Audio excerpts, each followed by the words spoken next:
اللهم صل على سيدنا محمد یا رب صل وسلم. بسم اللہ الرحمن الرحیم. 11ویں پارے کا آخری آیت اور سورہ ہود کا پہلا رکوع. تو اس رکوع کا لفظی ترجمہ بھی ہو چکا تھا اور اس رکوع کی ہم نے تفسیر شروع کی تھی اور سورہ ہود کی آیت نمبر 4 تک کی تفسیر مکمل ہو چکی تھی. میں نے کہا تھا کہ میں اگلے ایپیسوڈ میں انشاءاللہ سورہ ہود کی آیت نمبر 5 سے شروع کروں گا، یعنی 11ویں پارے کی آخری آیت، یہاں سے میں شروع کروں گا. اعوذ باللہ من الشیطان الرجیم. بسم اللہ الرحمن الرحیم. الا انہم یثنون صدورہم لیستخفوا منہ. خبردار سنو، یہ لوگ یثنون صدورہم اپنے سینوں کو دوہرا کرتے ہیں، اپنے آپ کو لپیٹتے ہیں، لیستخفوا منہ تاکہ اس اللہ سے چھپ جائیں. کیا مطلب؟ دیکھیں سورہ ہود میں جو ابتدا ہوئی تھی نا سورہ ہود کی، اس میں اللہ تعالیٰ نے بتایا کہ یہ ایک ایسا کلام ہے جو مضبوط کلام ہے، محکم کلام ہے، اس کی آیتوں کو تفصیل سے بیان کیا گیا ہے. اور اس کا مضمون کیا ہے، اس کا اہم خلاصہ کیا ہے؟ لا تعبدوا الا اللہ، اللہ کے سوا کسی کی عبادت مت کرو. اور کیا ہے؟ ان استغفروا ربکم، جو اب تک گناہ ہو چکے، شرک ہو چکا، اس پہ اللہ سے توبہ استغفار کرو. اور الی اللہ مرجعکم، اللہ کی طرف تم نے لوٹ کر جانا ہے، اور وہ ہر چیز پر قدرت رکھتا ہے، وہ تمہیں دوبارہ زندہ کرے گا. تو قرآن کے اہم مضامین کو اس سورت کے شروع میں اللہ نے بیان کیا ہے.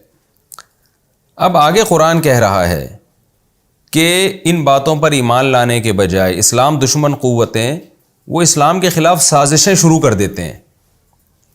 اور بعض دفعہ وہ سازش ایسے کر رہے ہوتے ہیں اور ایسے چھپ کے باتیں کر رہے ہوتے ہیں اسلام کے خلاف اور اسلام کو نقصان پہنچانے کے لیے. یعنی ایک تو یہ ہوتا ہے نا کہ آپ ان عقیدوں کو تسلیم نہ کریں، آپ اسلام کی بات کو مانیں نہیں، لیکن عام طور پر کیا ہوتا ہے، نہ صرف یہ کہ مانتے نہیں ہیں بلکہ اپنے غلط عقیدے، غلط کانسیپٹ، غلط نظریے کی ترویج کے لیے، اس کو دنیا میں پھیلانے کے لیے اسلام دشمنی پہ اتر آتے ہیں، اور اس دشمنی میں چھپ چھپ کے خفیہ مجلسیں کرنا شروع کر دیتے ہیں، جیسے کہ مشرکین مکہ کیا کرتے تھے اور آج بھی ہوتی ہیں.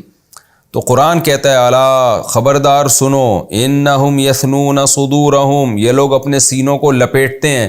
یہ اصل میں کنایا ہے چپکے سے بات کرنے سے. جب ہم چپکے سے بات کرتے ہیں تو عام طور پر اپنے سینوں کو فولڈ کر لیتے ہیں اور منہ سر جھکا لیتے ہیں، بعض دفعہ اپنے اوپر چادر بھی ڈال دیتے ہیں آپس میں بات کرنے کے لیے، تاکہ مسلم لوگوں کو، مسلم حکمرانوں کو، جو بھی اچھے لوگ ہیں مسلمانوں کے قائدین ہیں، ان تک ہماری بات نہ پہنچے اور ہم ان کے خلاف کھل کے سازشیں کر سکیں. تو مشرکین بھی یہ کام کرتے تھے، ایسے سینہ اپنا لپیٹ کے گول کر کے نبی صلی اللہ علیہ وسلم کے خلاف سازشیں کر رہے ہوتے تھے. تو اللہ نے نبی کو خبردار کیا، مسلمانوں کو خبردار کیا کہ دیکھو یہ لوگ اپنے سینوں کو لپیٹتے ہیں تاکہ اللہ سے اپنے آپ کو چھپا سکیں. یہ اصل میں ایک، یعنی مشرکین کا تو یہ عقیدہ نہیں تھا کہ ہم اللہ سے اپنے آپ کو چھپا لیتے ہیں، یعنی ان کے عمل سے ایسا لگ رہا ہے کہ وہ یہ سمجھ رہے ہیں کہ ہم اللہ سے بھی اپنے آپ کو چھپا لیں گے. دیکھیں جب اسلام کے خلاف سازش ہو رہی ہوتی ہے نا، تو چپکے سے سازش میں اسلام دشمن کا مقصد کیا ہوتا ہے کہ میں اپنے آپ کو مسلمانوں سے اور مسلمانوں کے لیڈر سے چھپا لوں کسی طریقے سے.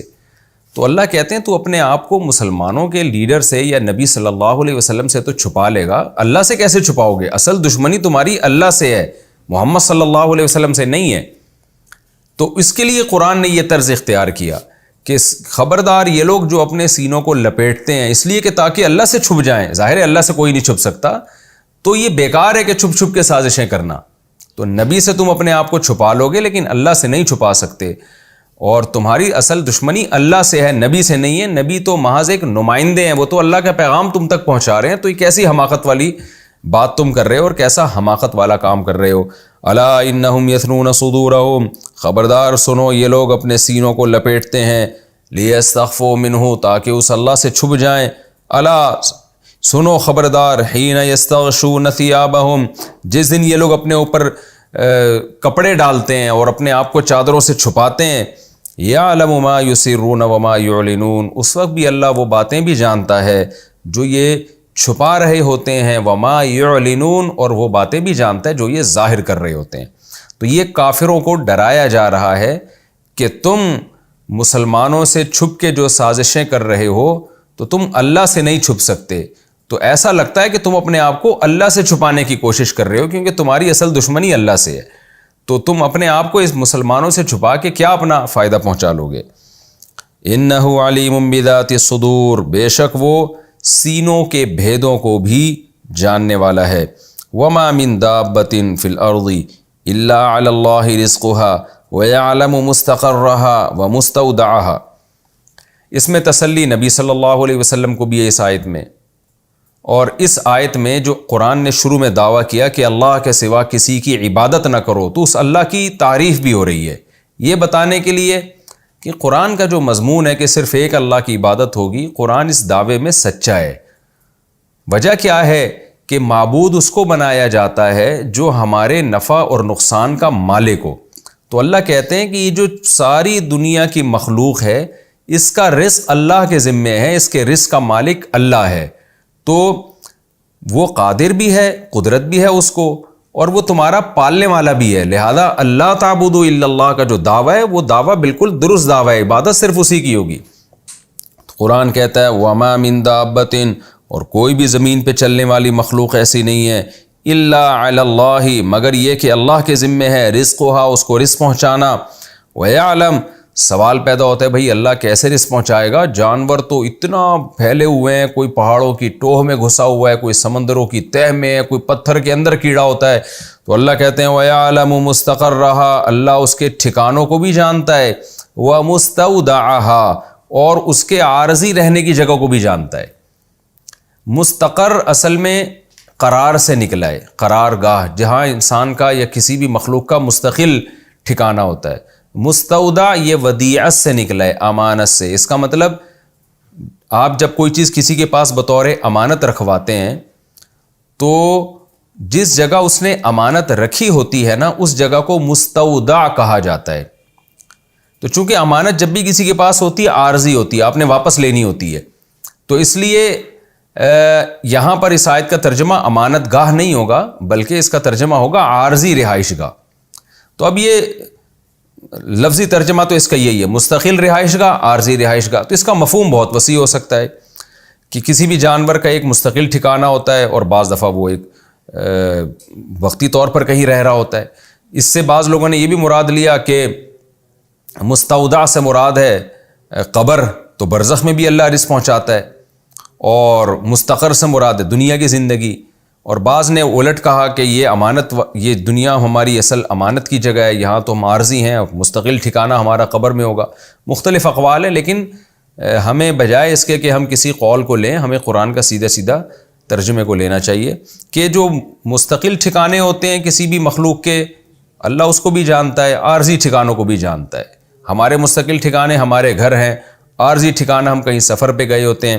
تو اللہ کہتا ہے کہ یعنی تمہارے ہر قسم کے ٹھکانوں کو اللہ پہچانتا ہے اور اللہ وہاں رزق پہنچا دیتا ہے تمہیں. تو یہ جب رازق ہے اللہ تعالیٰ تو عبادت کے لائق بھی وہی اللہ ہے. اور اس میں نبی کو بھی تسلی ہے کہ آپ تبلیغ کے کام میں جتے رہیں اور رزق کی پرواہ نہ کریں. اور جتنے بھی لوگ جو دیندار ہیں، دین پر چلتے ہیں، ان کو یہ خطرہ ہوتا ہے کہ کہیں ہم سے رزق چھن نہ جائے. اس کا بھی اللہ نے جواب دے دیا کہ تم جو اللہ نے قرآن میں تمہیں حکم دیا ہے کہ اللہ کی عبادت ہوگی، توبہ استغفار، اور یہ یقین کر لینا ہے کہ لوٹ کے ہم نے اللہ کی طرف جانا ہے، ان نظریات کو اختیار کرو عملی زندگی میں. رزق کا جہاں تک مسئلہ ہے تو وہ اللہ نے اپنے ذمے لیا ہوا ہے. یہ بات خوب سمجھ لیں، اس آیت کا یہ مطلب ہرگز نہیں ہے کہ کوئی انسان یا جانور بھوکا مر نہیں سکتا. جب یہ آیت نازل ہوئی تو اس دور میں بھی بہت سارے لوگ بھوکے مر جایا کرتے تھے بھوک سے، اور عرب میں تو اتنی بھوک تھی کہ بعض دفعہ اپنے بچوں کو وہ قتل کر دیتے تھے اس خوف سے کہ کہیں بچہ بھوک سے نہ مر جائے. غربت، اتنی زیادہ غربت تھی. تو اس دور میں بھی قحط پڑا کرتے تھے، بھوک سے مرنے کے واقعات ہوتے تھے، جانوروں کے بھی انسانوں کے بھی. تو ہمیں نہیں ملتا کسی غیر مسلم نے یا کسی مسلمان نے نبی پر یہ اعتراض کیا ہو کہ قرآن تو کہہ رہا ہے کہ جی اللہ نے ہر مخلوق کا رزق اپنے ذمے لیا ہے، تو پھر یہ بھوک سے لوگ کیوں مرتے ہیں؟ تو ظاہر ہے وہ قرآن کے مفہوم کو جانتے تھے، کیونکہ ان کی زبان میں قرآن نازل ہوا نا، تو قرآن کے مفہوم کو جانتے تھے کہ قرآن کا یہ مفہوم ہرگز نہیں ہے کہ دنیا میں کوئی بھی مخلوق بھوک سے مر نہیں سکتی یا کوئی بھی جانور بھوک سے مر نہیں سکتا، بلکہ قرآن کی اس آیت کا مفہوم یہ ہے کہ رزق کے خزانے اللہ کے ہاتھ میں ہیں. ہاں اللہ اگر کسی حکمت اور مصلحت سے کسی مخلوق کو مارنا چاہے تو پھر اسے کوئی نہیں روک سکتا. اس کی مثال ایسے جیسے قرآن جگہ جگہ کہتے ہیں کہ اللہ ہی ہے جو حیات دیتا ہے اور زندگی کا خالق اللہ ہے، لیکن ظاہر ہے جب اللہ موت دینا چاہتا ہے تو اللہ موت بھی دے دیتا ہے. تو اس لیے ہم کہتے ہیں جہاں زندگی کا اللہ خالق ہے وہاں موت کا خالق بھی اللہ ہے. وَإِذَا مَرِضْتُ فَهُوَ يَشْفِينِ، ابراہیم علیہ السلام نے کیا کہا کہ جب میں بیمار ہوتا ہوں تو اللہ مجھے شفا دیتا ہے. کیا مطلب کہ شفا کا مالک اللہ تعالیٰ ہے. تو قرآن کی جو اس قسم کی آیتیں ہوتی ہیں نا کہ اللہ یہ کام کرتا ہے، یہ کام اللہ کے ذمے ہے، تو اس کا مطلب ہوتا ہے کہ اللہ کو اس کی طاقت اور قدرت ہے اور اس کام کی نسبت اللہ ہی کی طرف ہوگی. عام اصول یہی ہے کہ یہ اللہ تعالیٰ روزی بھی دیتا ہے، اللہ تعالیٰ شفا بھی دیتا ہے، لیکن جب اللہ تعالیٰ کی کوئی حکمت ہوتی ہے تو پھر اللہ تعالیٰ بیمار کو شفا نہیں دیتے، اس کو موت دے دیتے ہیں. پھر اللہ زندہ آدمی کی زندگی میں اضافہ نہیں کرتے بلکہ اس کو موت دے دیتے ہیں. تو اسی طرح جہاں بھی رزق ہمیں ملتا ہے اللہ کی طاقت اور اللہ کی قدرت سے ملتا ہے، کیونکہ یہ کام اللہ نے اپنے ذمے لیا ہے. لیکن اسی نظام کا حصہ ہے یہ چیز کہ بعض دفعہ اللہ تعالیٰ کسی بھی حکمت سے مصلحت سے، وہ حکمتیں بہت ساری ہو سکتی ہیں، ایک حکمت یہ بھی ہو سکتی ہے آبادی کو کنٹرول کرنا، جانوروں کی نسلوں کو کنٹرول کرنا، اور بہت ساری حکمتیں. ان حکمتوں کا علم تو اللہ کے سوا کسی کو نہیں ہے. تو اس حکمت سے اللہ مارنا چاہے تو وہ اس کی مرضی ہے. بعض دفعہ ظلم ہو رہا ہوتا ہے. اب ایک صاحب نے مجھے بتایا کہ میں گھر میں دروازہ بند کر کے گیا ہوں اور بلی گھر کے اندر رہ گئی، میں 6 مہینے بعد آیا تو وہ بھوکی مری ہوئی تھی. تو ظاہر ہے یہ تو ایک دنیا دارالاسباب ہے نا. تو ایک شخص نے جب دروازہ بند کر دیا اور اس کی غفلت ہے کہ اس نے گھر میں جھانک کے نہیں دیکھا کہ کوئی مخلوق تو نہیں ہے گھر کے اندر، لوگ ایسی غفلت کر رہے ہوتے ہیں، کوئی جانور یا بلی تو نہیں رہ گئی. تو ایسے واقعات انسانوں میں بھی ہوئے ہیں. تو یہاں انسان کے ظلم کا اثر کسی مخلوق پہ پڑ رہا ہے اور ظلم کے اثرات بہرحال پڑتے ہیں. تو یہ ایک اللہ کا بنایا ہوا نظام ہے. تو اس آیت کا جو اصل لب لباب ہے نا وہ یہ ہے کہ رزق کا تعلق اللہ کی منشا اور اللہ کی مرضی سے ہے. اسباب سے اتنا تعلق نہیں ہے جتنا تم نے سمجھ لیا. اسباب بھی اللہ نے پیدا کیے ہیں. تو رزق کے معاملے میں اسباب پہ زیادہ نظر مت کرو بلکہ اللہ پہ نظر کرو، کیونکہ روزی اس نے اپنے ذمے لی ہے. یہی وجہ ہے کہ ہم دن رات مشاہدہ کر رہے ہوتے ہیں کہ بعض دفعہ کوئی سبب رزق کا نہیں ہوتا لیکن ایسی جگہ سے رزق کا انتظام ہوتا ہے جہاں انسان تصور بھی نہیں کر سکتا. آپ جانوروں میں دیکھ لیں نا کہ یہ ٹھیک ہے بہت سے جانور قحط میں بھوک سے ہلاک ہو جاتے ہیں، مر جاتے ہیں، لیکن جانوروں کو جس طرح سے رزق مل رہا ہے، جن کو مل رہا ہے، وہ بھی ایک اچنبے کی بات ہے.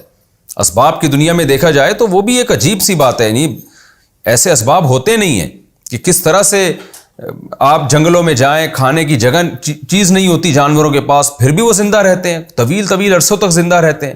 ایسے جانور ہیں جو اپنے آپ کو 6 مہینے کے لیے زمین کے اندر دفن کر لیتے ہیں. ان کے کیسے اللہ نے رزق کا انتظام کیا، اونٹ کا کیسے رزق کا انتظام کیا. تو اس لیے بہت سے علماء نے اس آیت کا ترجمہ یوں کیا ہے کہ وما من دابۃ فی الارض، کہ زمین میں کوئی بھی مخلوق جس کو اللہ روزی پہنچانا چاہتا ہے کسی بھی حکمت سے، یعنی وہ تمام جانور جن کو اللہ زندہ رکھنا چاہتا ہے، کسی سبب سے موت دینا چاہتا ہے، ان جانوروں کا تذکرہ نہیں ہے اس آیت میں. اس سے وہ جانور مراد ہیں جن کو کسی بھی حکمت سے باقی رکھنا چاہتا ہے. تو علی اللہ رزقھا، ان کا رزق پھر اللہ کے ذمہ، اللہ کہیں نہ کہیں سے پہنچائے گا ان کو. ہاں کسی مسئلہ سے مارنا چاہے نا تو پھر تو چاروں طرف رزق کی فراوانی ہو تو بھی اللہ تعالیٰ بھوک سے انسان کو یا جانور کو مار دیتے ہیں. تو قرآن میں اس طرح کی جتنی بھی آیتیں ان کا یہی مفہوم ہوتا ہے، یعنی اس میں انشاء کا لفظ لگا ہوا ہوتا ہے کہ اگر اللہ چاہے. اس کی میں اور مثالیں دیتا ہوں. جیسے قرآن مجید میں آتا ہے کہ تم نکاح کرو، اگر فقیر ہوگے تو اللہ غنی کر دے گا. وہاں بھی بعض علماء نے لکھا ہے کہ اس آیت کا مطلب یہ ہے کہ تم نکاح کرو، اگر فقیر ہوگے تو اللہ چاہے گا تو غنی کر دے گا، نہیں چاہے گا تو نہیں کرے گا وہ غنی. کیونکہ بہت دفعہ ہم نے دیکھا ہے کہ نکاح کرنے کے بعد انسان کی مالی حالت اوپر جانے کے بجائے ڈاؤن ہو جاتی ہے. ایسے واقعات دنیا میں ہیں اور اس دور میں بھی ہوا کرتے تھے جب یہ آیت نازل ہوئی ہے. تو وہاں بھی یہ سوال پیدا ہوتا ہے کہ بھئی اللہ اگر چاہے گا تو نکاح کے بعد غنی کر دے گا، تو پھر اس کا نکاح سے کیا تعلق ہے غنی ہونے سے؟ یعنی قرآن تو سورہ نور میں کہہ رہا ہے نا کہ نکاح کیا کرو، اگر تم فقیر ہوگے تو اللہ تمہیں غنی کر دے گا. یعنی فقر و فاقہ کو نکاح میں رکاوٹ مت سمجھو. اگر فقیر بھی ہوگے نا نکاح کے بعد اللہ غنی کر دے گا. حضرت عمر فرمایا کرتے تھے عجبت لمن ابتغى الغنى بغیر النکاح واللہ یقول ان یکونوا فقراء یغنیہم اللہ من فضلہ. فرماتے تھے مجھے حیرانگی ہوتی ہے اس شخص پر جو نکاح کے علاوہ کسی اور چیز میں مال تلاش کرتا ہے، حالانکہ اللہ تو فرماتے ہیں کہ تم نکاح کرو، اگر فقیر ہوگے تو اللہ تمہیں غنی کر دے گا۔ تو اب وہاں بھی یہ سوال ہوتا ہے کہ ہم تو دیکھتے ہیں بہت سے لوگ نکاح کر کے پھر بھی غنی نہیں ہوتے، تو وہ اس آیت کا بھی وہی مفہوم ہے جو اس آیت کا ہے کہ بھائی اگر اللہ کسی کو غریب کرنا چاہے، ارادہ کر لے، تو پھر تو نکاح کرو نہ کرو اس نے ہر صورت میں تمہیں کرنا ہے، لیکن نکاح کو تم یہ نہ مت سمجھو کہ نکاح کرنے سے انسان غریب ہو جاتا ہے، وہ تو اللہ کے، غربت اور امیری کا تعلق اللہ کے ارادے سے ہے۔ اس لیے علماء نے اس آیت کا بھی مفہوم یہ بیان کیا کہ اس آیت کا مفہوم یہ ہے کہ تم اگر فقیر ہوگے تو نکاح کر لو، اللہ غنی کر دے گا انشاء، اگر وہ چاہے گا۔ تو نکاح کو غربت کا سبب نہ سمجھو، جیسے ہمارے معاشرے میں لوگ سمجھتے ہیں کہ میری اتنی تنخواہ ہے، اگر میں شادی کروں گا، میرے بچے ہوں گے تو میری تنخواہ میں بیوی اور بچوں کا گزارا نہیں ہو سکتا، تو میری تنخواہ تو اور کم پڑ جائے گی، یعنی میں تو اور غربت کی طرف چلا جاؤں گا۔ تو اللہ نے اس آیت میں بتا دیا کہ غربت میں جانے یا نہ جانے کا تعلق اللہ کی مرضی سے ہے، نکاح سے نہیں ہے۔ نکاح تم اللہ کا حکم سمجھ کے کرو، اللہ چاہے گا تو تمہیں نکاح میں غنی کر دے گا، حالانکہ نکاح بظاہر غربت کا ذریعہ لگ رہا ہے، لیکن ایسا نہیں ہوگا۔ یہ جو چیز غربت کا ذریعہ ہے، اللہ کے ہاتھ میں کہ اسی کو مالداری کا ذریعہ بنا دے۔ اسی وجہ سے علماء نے لکھا ہے کہ ہم نے اکثر یہ دیکھا ہے کہ غریب لوگ نکاح کے بعد مالدار بن جاتے۔ کبھی کبھار ہی ایسا ہوتا ہے کہ اللہ اپنی قدرت دکھانے کے لیے نکاح کے بعد انسان کو غریب کر دیتا ہے۔ اکثر نکاح کے بعد انسان کے پاس مال زیادہ آ جاتا ہے اور برکت ہوتی ہے، تھوڑی تنخواہ میں برکت زیادہ ہونا شروع ہو جاتی ہے۔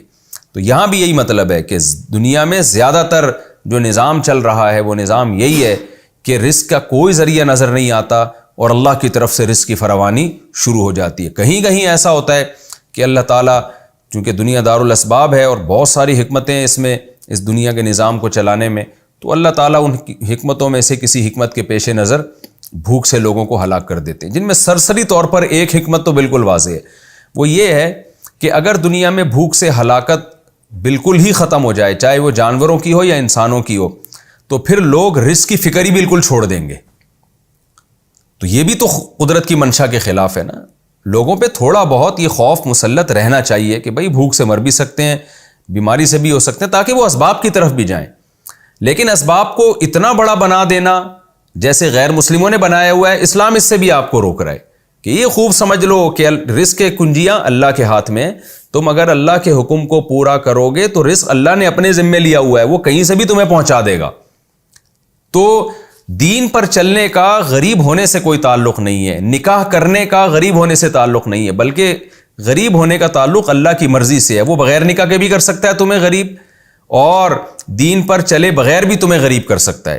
یہی وجہ ہے کہ بہت سے لوگ ایسے دین پر نہیں چلتے اور حلال و حرام کی پرواہ کیے بغیر مال کمانے کی کوشش کرتے ہیں، سارے اسباب اختیار کر لیتے ہیں، پھر بھی غریب کے غریب ہی رہتے ہیں۔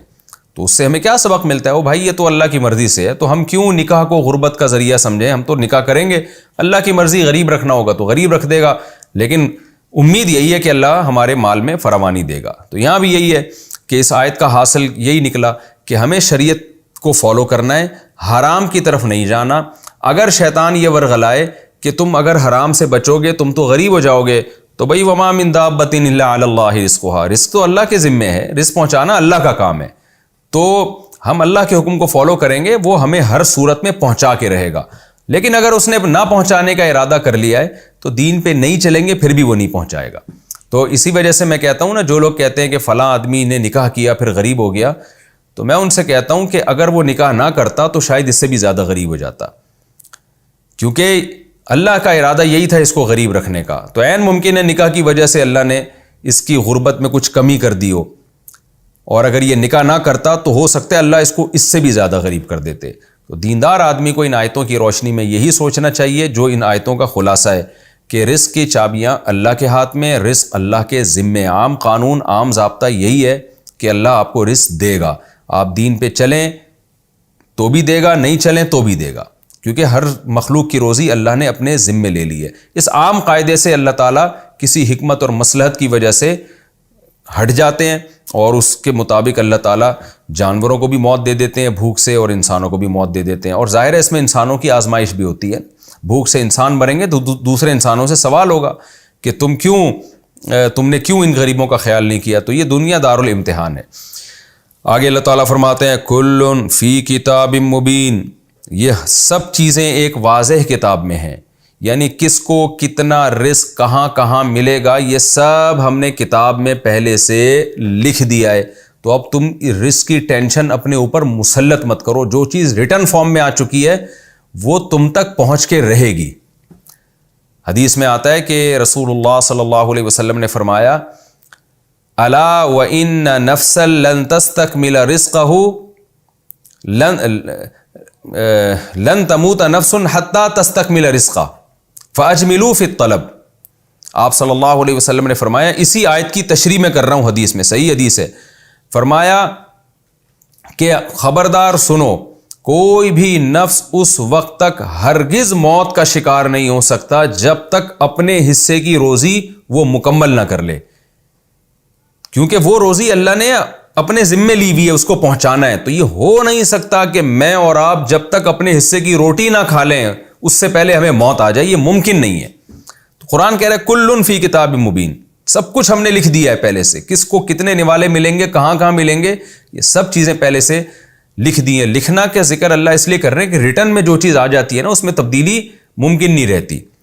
تو اللہ کا تو لکھا ہوا نہ بھی ہوتا تو بھی یقینی تھا، لیکن اللہ نے بھی اس کو پراپر لکھ دیا ہے اور ہمیں بتا دیا ہے کہ یہ ریٹن میں یہ سب چیزیں آ چکی ہیں. تو بھی حدیث میں آپ صلی اللہ علیہ وسلم نے فرمایا کہ اللہ ان نفسا لن تموت حتی تستکمل رزقا فاجملوا فی الطلب، کہ کوئی بھی نفس اس وقت تک موت کا شکار نہیں ہو سکتا جب تک اپنے حصے کا رزق وہ استعمال نہیں کر لیتا. آگے آپ نے کیا فرمایا، اجملوا فی الطلب، لہذا رزق کو طلب کرنے میں اعتدال سے کام لو. کیا مطلب، اتنی محنت اتنی ٹینشن نہ لو کہ جو اعتدال سے بڑھی ہوئی ہوتی ہے، بلکہ یہ سمجھو کہ جو میرے مقدر کی روزی ہے وہ مجھے ملے گی، لہذا اس میں اجمال کرو. اچھا یہ بھی دیکھیں حدیث کی بلاغت، آپ صلی اللہ علیہ وسلم نے یہ نہیں فرمایا کہ ہر شخص کو اس کے مقدر کی روزی ملے گی لہذا کچھ بھی نہ کرو، اب ہاتھ پہ ہاتھ رکھ کے بیٹھ جاؤ. یہ بھی نہیں آپ نے فرمایا کہ ہاتھ پہ ہاتھ رکھ کے بیٹھ جاؤ. بظاہر تو یہ کہ بھائی جب جو میرے مقدر میں روزی لکھی ہوئی ہے ملنی ہے تو میں محنت کیوں کروں. نہ نہ نہ، اسلام یہ نہیں چاہتا کہ آپ اسباب اختیار کرنا چھوڑ دیں. اور یہ بھی نبی نے نہیں فرمایا کہ محنت کرو اور ایڑی چوٹی کا زور لگا دو، بس سارا دن رزق کی فکر میں ہی پھرتے رہو. یہ بھی نہیں، بلکہ آپ نے کیا فرمایا، تقدیر میں جتنا رزق مقدر ہے وہ ملے گا، لیکن محنت تم نے کرنی ہے، لیکن اعتدال سے کرنی ہے، حد سے تجاوز نہیں کرنا محنت میں. تو یہ اسلام کی جو اعتدال والی تعلیم ہے نا، یہی ہے. وہ کیا مطلب، جب اعتدال سے زیادہ محنت نہیں کرو گے اور بہت زیادہ اپنے آپ کو رزق میں نہیں کھپاؤ گے تو شیطان بہکائے گا کہ بھائی ہو سکتا ہے میں رزق سے محروم نہ ہو جاؤں. تو کیا مطلب، وہاں آپ نے یہ سوچنا ہے، وہاں یہ سوچنا ہے کہ بھائی جو میرے مقدر کی روزی ہے وہ ہر صورت میں مجھ کو مل کے رہے گی. پھر شیطان دوسرا وار کرے گا کہ جب روزی مل کے رہے گی تو محنت کیوں کروں میں. بھائی اللہ نے دنیا کو دارالاسباب بنایا ہے، ہمیں حکم یہ ہے کہ ہم محنت کریں، کیونکہ اللہ تعالیٰ نے ہمیں اسباب اختیار کرنے کا حکم دیا. تو یہ اعتدال کی تعلیم ہے اسلام کی کہ ہر چیز میں آپ کو وہ اعتدال کی تعلیم دیتا ہے. تو یہاں بھی یہی اعتدال کی تعلیم اس 12ویں پارے کے پہلی آیت میں اللہ نے سمجھائی ہے. وَمَا مِن دَابَّةٍ إِلَّا عَلَى اللَّهِ رِزْقُهَا، کہ زمین میں جتنی مخلوق ہے اللہ نے اس کی روزی اپنے ذمہ لی ہوئی ہے. یعنی جس کو بھی روزی دینا ہے تو اللہ نے اس کو دینا ہی دینا ہے. اس میں آپ اگر حد سے زیادہ محنت کی کوشش کرو گے یا حرام کی طرف جاؤ گے تو اپنے تقدیر کا جو آپ کا برتن ہے نا، جتنا رزق ہے وہ برتن بڑھ نہیں جائے گا آپ کا، وہ اتنے کا اتنا ہی رہے گا. آگے اللہ فرماتے ہیں وَهُوَ الَّذِي خَلَقَ السَّمَاوَاتِ وَالْأَرْضِ، وہ اللہ وہ ذات ہے جس نے آسمانوں اور زمین کو بنایا، فی 6 ایام، 6 دنوں میں. کیونکہ اللہ کی عبادت کا حکم دیا جا رہا ہے تو عبادت میں بتایا جا رہا ہے رزاق بھی وہ ہے، رازق بھی ہے، رزق بھی دینے والا، اور کریٹر بھی وہ ہے، اس کائنات کو بنانے والا بھی وہ ہے. اللہ وہ ذات ہے جس نے آسمانوں اور زمین کو فی 6 ایام، 6 دنوں میں بنایا. وَكَانَ عَرْشُهُ عَلَى الْمَاءِ، اور اس کا عرش یعنی اس کے جو بادشاہت کا تخت ہے وہ پانی پر تھا. کیوں بنایا؟ لیبلوکم ایکم احسن عملا، تاکہ وہ تمہیں آزمائے کہ تم میں عمل کے لحاظ سے اچھا کون ہے۔ قرآن میں یہ مضمون اور بھی جگہ پر آیا ہے کہ اللہ نے زمین اور آسمان کو 6 دنوں میں بنایا۔ اب یہ 6 دن بعض علماء کی رائے ہے کہ یہ دنیا کے 6 دن نہیں ہو سکتے، آخرت کے 6 دن مراد ہوں۔ آخرت کا 6 دن میں ایک دن حدیث میں آتا ہے 50,000 سال کا ہوگا، بعض لوگوں کے لحاظ سے اور زیادہ بڑا دن ہوگا، تو وہ بھی ایک قول ہے مفسرین کا۔ بعض نے کہا کہ نہیں، یہی 6 دن ہے جو دنیا کے 6 دن ہیں، تو اس میں بھی کوئی عقل سے بعید بات نہیں، اللہ نے اپنی قدرت سے 6 دن میں بنا دیا ہوگا۔ رہا یہ مسئلہ کہ سائنسدان اس بات کو کیوں تسلیم نہیں کرتے، تو بھئی سائنسدان اس لیے سائنس نہ تسلیم کرتی ہے نہ اس کا انکار کرتی ہے۔ وجہ اس کی یہ کہ جب کائنات کی ابتدا ہو رہی تھی تو اس وقت سائنٹسٹ موجود نہیں تھے، تو قرآن کی ان آیتوں کے خلاف کوئی سائنسی پروف ہمارے پاس اب تک موجود نہیں ہے۔ یعنی بعض چیزوں سے سائنس خاموش ہوتی ہے۔ اس کی مثال ایسی ہے کہ جیسے قبر کے عذاب کے بارے میں اگر آپ سائنسدان سے پوچھیں کہ مرنے کے بعد قبر کا عذاب ہوتا ہے یا نہیں ہوتا، تو سائنسدان یہ نہیں کہہ سکتا کہ سائنس نے یہ ثابت کیا کہ عذاب نہیں ہوتا، یہ دعویٰ سائنسدان کر نہیں سکتا۔ وجہ اس کی ہے کہ وہ برزخ کی زندگی ہے، وہ ہماری مادی زندگی نہیں ہے۔ سائنس کی جو دسترس ہے وہ تو مادے تک ہے نا، تو وہ تو برزخ کی زندگی ہے۔ برزخ کے بارے میں وہ اس چیز کو دیکھا ہی نہیں ہے، سائنس نے ٹریس ہی نہیں کیا، تو کیسے فیصلہ کر سکتی ہے؟ تو سائنسدان کبھی بھی یہ دعویٰ نہیں کر سکتا کہ جنت اور جہنم کا وجود سائنس کے خلاف ہے۔ ہاں، وہ یہ دعویٰ کرے گا کہ بھئی سائنس سے ثابت نہیں ہے۔ کیا مطلب؟ سائنس کے لحاظ سے ہمارے پاس کوئی ایسی دلیل نہیں ہے جس میں ہم قبر کے عذاب کو مانیں، تو ہم اس کو جواب میں یہ کہیں گے کہ ٹھیک ہے، سائنس سے ثابت نہیں ہے، لیکن بہت ساری دلیلیں ایسی ہوتی ہیں، بہت سارے ثبوت ایسے ہوتے ہیں جو سائنسی ثبوت نہیں کہلاتے، یعنی دلیل سائنس میں منحصر نہیں ہے، سائنس کے علاوہ بھی۔ اس کی مثال ایسے ہے جیسے کوئی شخص آ کے بتاتا ہے کہ میں نے فلاں آدمی کو یہ کام کرتے ہوئے دیکھا ہے۔ اب اگر آپ اس بندے کو لے کر آئیں اور اس سے پوچھیں کہ کیا تم نے یہ کام کیا ہے، تو وہ یہ دعویٰ کرے کہ میں نے نہیں کیا۔ اب آپ سائنسدانوں کو لے کر آئیں کہ جی اس کا ٹیسٹ کر کے بتاؤ کہ اس نے یہ کام کیا ہے یا نہیں کیا، تو کچھ کام تو ایسے ہیں جو سائنسدان کہیں گے کہ بھائی یہ ٹیسٹ سے پتہ چل جائے گا، اور بہت سارے کام ایسے ہیں جو ڈاکٹر بھی کہے گا، یہ سائنٹسٹ کہے گا بھائی سائنس بتا ہی نہیں سکتی کہ اس نے یہ کام کیا کہ نہیں۔ آپ کچھ دیکھ رہے ہیں، کوئی منظر دیکھ کر آئے آپ، تو کبھی بھی سائنسدان یہ فیصلہ نہیں کر سکتے آپ کی آنکھوں کا ٹیسٹ کر کے کہ اس نے کیا کیا دیکھا ہے، کیا کیا نہیں دیکھا۔ تو وہاں سائنسدان کیا کہیں گے، سائنس کیا کہے گی کہ بھائی یہ چیز سائنس کی پہنچ سے بالا تر ہے کہ اس نے یہ کام کیا ہے یا نہیں کیا۔ تو نہ سائنس اس کے حق میں فیصلہ کرے گی، نہ سائنس اس کے اگینسٹ فیصلہ کرے گی۔ ہمیں دلیل، ہم پھر فیصلہ کیسے کریں گے؟ بھائی ہم کہیں گے ہمیں گواہوں سے پتہ چلا ہے کہ یہ آدمی فلاں کام کر رہا تھا یا یہ فلاں چیز اس نے دیکھی ہے، ہمیں گواہوں سے پتہ چلا ہے۔ تو پتہ چلا کہ گواہ اگر وہ سچے ہوں تو ان کی گواہی بھی ایک دلیل ہے، اور یہ بہت بڑی دلیل سمجھی جاتی ہے معاشرے میں۔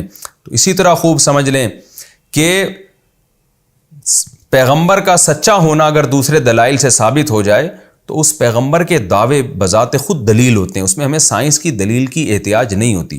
تو قرآن بھی کہہ رہا ہے کہ اللہ نے آسمانوں اور زمینوں کو 6 دنوں میں بنایا، اور قرآن کا سچا ہونا دیگر دلائل سے ثابت ہے۔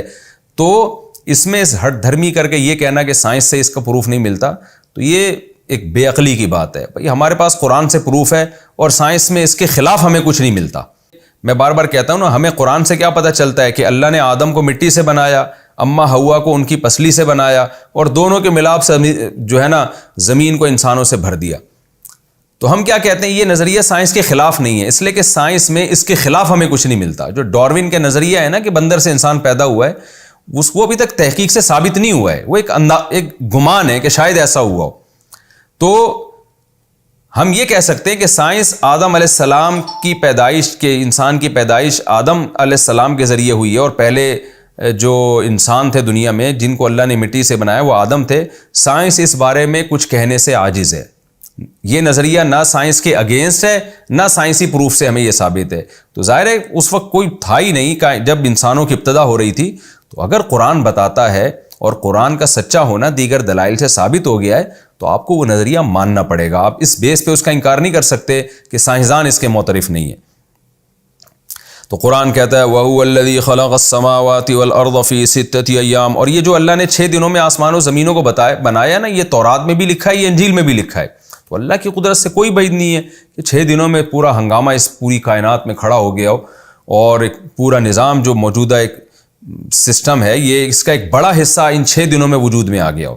ہاں باقی پھر اس میں ارتقاء ہوتا رہا اور تبدیلیاں ہوتی رہیں، وہ کروڑوں سال میں بھی ہو سکتی ہیں، وہ اربوں سال میں بھی ہو سکتی ہیں، اس کے نہ قرآن خلاف ہے نہ اسلام اس کے اگینسٹ ہے۔ یہ پوری جو نظام وجود میں آیا، اس کا جو بڑا حصہ وجود میں آیا وہ 6 دنوں میں وجود میں آیا ہے۔ وَكَانَ عَرْشُهُ عَلَى الْمَاءِ، اور اس وقت اللہ کا عرش پانی پر تھا۔ تو یہ متشابہات میں سے، اس کی حقیقت اللہ ہی بہتر جانتا ہے۔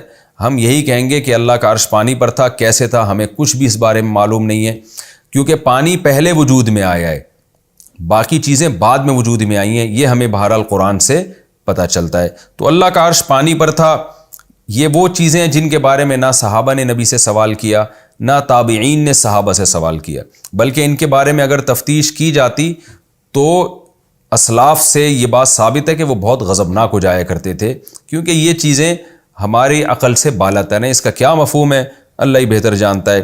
لیبلوکم، اللہ کہتے ہیں میں نے آسمانوں اور زمینوں کو کیوں بنایا؟ لیبلوکم ایکم احسن عملا، تاکہ اللہ تمہیں آزمائے کہ تم میں عمل کے لحاظ سے اچھا کون ہے۔ یہ بھی بہت اہم آیت ہے۔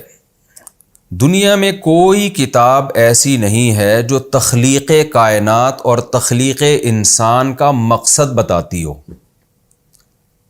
قرآن کہہ رہا ہے نا سورہ ہود کی ابتدا میں، احکمت آیاتہ، اس کی آیات کو ہم نے مضبوط کر دیا، بہت اس کے جو مضامین ہیں وہ بڑے مضبوط مضامین ہیں، یعنی دلائل کے لحاظ سے اور دعوے کے لحاظ سے، اور اس میں جو کلیئرٹی ہے وہ بہت ہی واضح ہے۔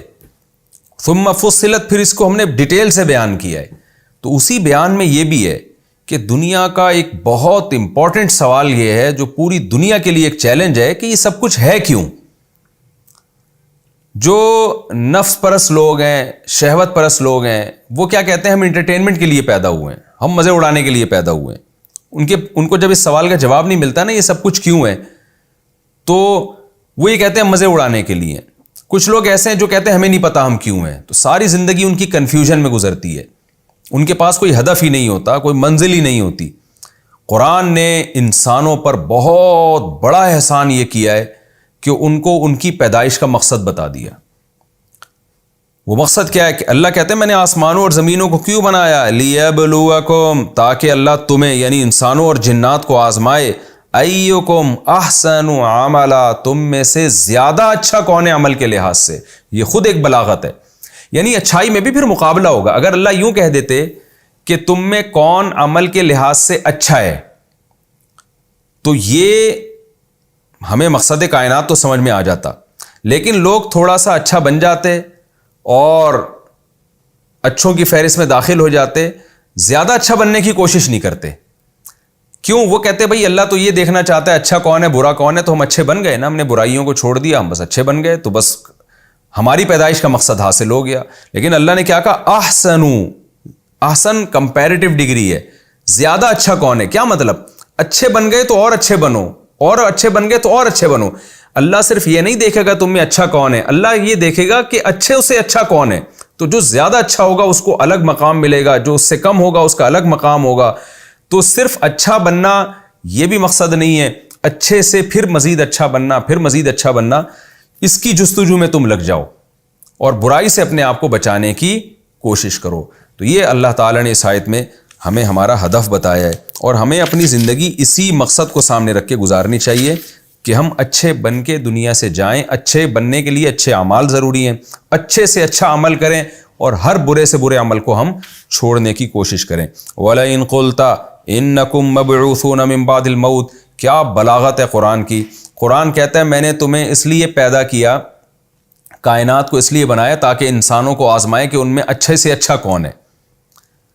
تو فوراً ایک سوال کھڑا ہوتا ہے، اے اللہ ہم اچھے بن گئے تو نتیجہ کیا ہوگا اس کا؟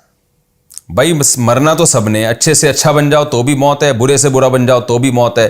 تو فوراً دماغ جاتا ہے آخرت کی طرف کہ ظاہر ہے جب اللہ نے آزمایا ہے، لیبلوکم، لیبلوا کا مطلب کہ اللہ نے تمہیں آزمائش کے لیے پیدا کیا ہے، تو آزمائش کی ڈیفینیشن ہی یہی ہے کہ جو اس میں کامیاب ہوگا اس کو اس کا بدلہ ملے گا، اور جو ناکام ہوگا اس کو سزا ملے گی۔ فوراً آخرت کی طرف ذہن جاتا ہے.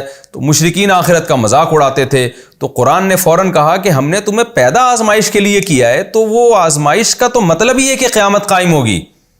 اس کائنات کو بنانے کا گویا مقصد یہی ہے کہ جنت اور جہنم کا وجود اور اس کا تصور تمہارے دماغوں میں بیٹھ جائے اور موت کے بعد کی زندگی پر تم یقین لے آؤ. لیکن ہوتا کیا ہے کہ جو کائنات کا سب سے بڑا مقصد تھا, اسی مقصد کا یہ مشرکین مذاق کیسے اڑاتے ہیں, تو اس کا آگے قرآن تذکرہ کر رہا ہے. وَلَئِن قُلْتَ, اے نبی اگر آپ کہیں, اِنَّكُمْ مَبْعُوثُونَ مِن بَعْدِ الْمَوْتِ, کہ موت کے بعد تمہیں دوبارہ زندگی ملے گی, تاکہ کائنات بنانے کا جو مقصد تھا, انسان کی پیدائش کا جو مقصد تھا کہ انسان کو آزمایا جائے, اور ظاہر آزمایا اسی لیے جاتا ہے کہ اس کو بعد میں بدلہ دیا جائے, تو اور وہ قیامت قائم کیے بغیر ممکن نہیں ہے, چونکہ دنیا میں انسان کو بدلہ نہیں ملتا پراپر. بہت سے اچھے لوگ پس جاتے ہیں, بہت سے برے لوگ ترقی کر جاتے ہیں. تو اے نبی, کائنات کا مقصد ہی قیامت قائم کرنا ہے, لیکن یہ کیسے بدبخت لوگ ہیں جب آپ ان سے کہتے ہیں وَلَئِن قُلْتَ إِنَّكُمْ مَبْعُوثُونَ مِن بَعْدِ الْمَوْتِ, لیکن جب آپ ان سے کہتے ہیں کہ تم موت کے بعد دوبارہ زندہ ہوگے, لَيَقُولَنَّ الَّذِينَ كَفَرُوا, تو یہ کافر لوگ جواب میں کیا کہتے ہیں, ان ھذا الا سحر مبین, یہ قرآن ایک کھلا ہوا جادو ہے, اس کے علاوہ کچھ بھی نہیں ہے. یعنی عجیب عجیب باتیں کر رہا ہے قرآن کہ موت کے بعد دوبارہ زندگی, اور جادو اس لیے کہہ رہے تھے کہ باتیں عجیب کر رہے ہیں لیکن اثر دل پہ بہت ہوتا ہے. تو جادوگر کی باتیں کیا ہوتی ہیں, غلط ہوتی ہیں نا جادوگر کی, لیکن اثر ہو رہا ہوتا ہے اس کا, آدمی متاثر ہو رہا ہوتا ہے. تو وہ بھی کہتے تھے قرآن کی باتیں 100% غلط ہیں لیکن اثر ہو رہا ہے, تو یہ جادو کے سوا کچھ بھی نہیں ہے. یعنی قرآن کے دعووں کو اہمیت دینے کے لیے تیار ہی نہیں ہے. جادو کہہ کے اثر تو ان پہ بھی ہوتا تھا کہ یار یہ بات تو بالکل ٹھیک ہو رہی ہے, اور دل تبدیل ہونا شروع ہو جاتا تھا ان کا,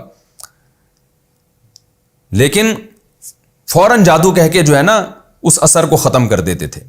تو قرآن کہہ رہے کہ ہمارا دعویٰ کتنا واضح ہے کہ کوئی نہ کوئی مقصد تو ہوگا نا اس کائنات کو بنانے کا. اس پورے نظام کو اللہ نے ایویں بلا وجہ جو ہے نا چلا دیا, بے مقصد بس ایسے ہی پیدا کر دیا, اور انسانوں کو مار مار کے ختم کر رہا ہے. کوئی اچھا کر کے جائے, برا کر کے جائے, سب کا انجام سیم کر رہا ہے. تو اللہ کہتے ہیں یہ کیسی خلاف عقل بات ہے, اور قرآن کیسی عقل کی بات کر رہا ہے کہ تمہیں ہم نے آزمائش کے لیے بنایا, اچھوں کو اچھا بدلہ ملے گا, بروں کو سزا ملے گی. لیکن اے نبی جب آپ یہ باتیں ان کے سامنے کرتے ہیں تو یہ کیا کہتے ہیں, قرآن جادو ہے.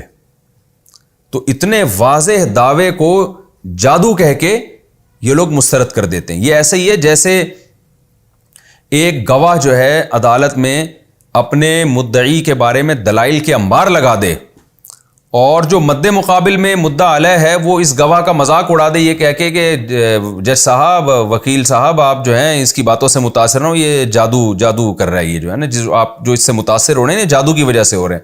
بھائی جادو کی وجہ سے نہیں ہو رہے, اس کے دلائل کی قوت کی وجہ سے ہو رہے ہیں. تو یہ ایسے موقع پہ سامنے والے کی ویلیو بالکل ختم کرنے کے لیے. تو قرآن بھی کہہ رہا ہے کہ اتنی واضح بات ہے کہ موت کے بعد زندگی ہے, جنت جہنم ہے, تاکہ اچھوں کو اچھا بدلہ ملے, بروں کو سزا ملے. لیکن اے نبی جب آپ ان کے سامنے یوں آپ کہتے ہو کہ موت کے بعد تم دوبارہ زندہ ہوگے, تو کیا کہتے ہیں, ان ھذا الا سحر مبین, یہ تو کھلا ہوا جادو ہے. یعنی قرآن جس کی آپ آیتیں ہم پہ پڑھ کے سنا رہے ہیں.